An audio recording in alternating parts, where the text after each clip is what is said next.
on seda, et seks ja menstruatsioon saavad igati käia käsikäes, kui partnerid mõlemad on teadlikud, mida nad teevad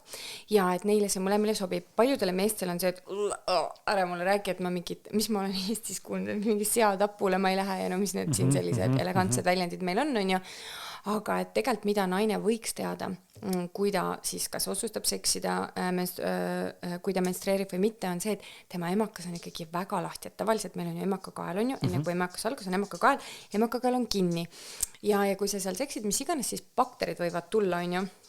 sealt mehe peenis paratamatult, eks ju, et ta urineerib sealt, kas siis peseb või kuidas see nagu on ja loomulikult meil ei ole ju steriilsed, meie suguelundid on ju ka mikroobe täis, et suguelunditel on oma mikrobioom on ju,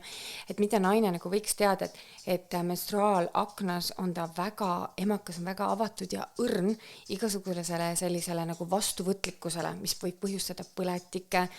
bakteriaalset tasakaalu tupes ja nii edasi on ju, et ma ei kujuta ette, et noh, et mina näen seksi kui sellist väga püha akti kahe inimese vahel, kus on pühendumine, kus on sügavuti minek, eks ju, aga võib-olla inimesed, kellel on nagu palju partnereid, et seal ma oleks küll natuke nagu ettevaatlik ja nagu mõtleks, et ja samas jällegi, kui sa paned ka selle kondoomi sinna peale on ju, et siis kondoomil on see libesti peal või mingi lõhn või mis iganes seal on ju, sa tegelikult ei taha neid asju oma tuppe. Sa tegelikult, kui sa mõtled selle peale,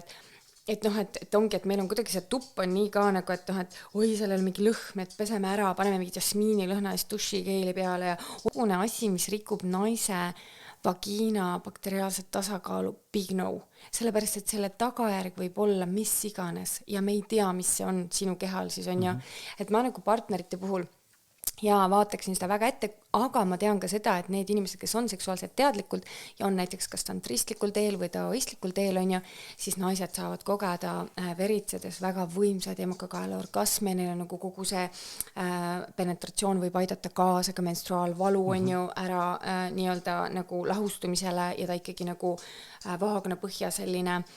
penetreerimine ja kogu see punktide avamine seal, et see on ju väga mõnus ja väga ilus ja ma arvan, et iga paar peaks siin tegema otsuse, aga kindlasti naisel võiks olla tagaajus või vähemalt partneritel see vestlus, mida me siis teeme, kui me veritsuse ajal seksime on ju. Ja.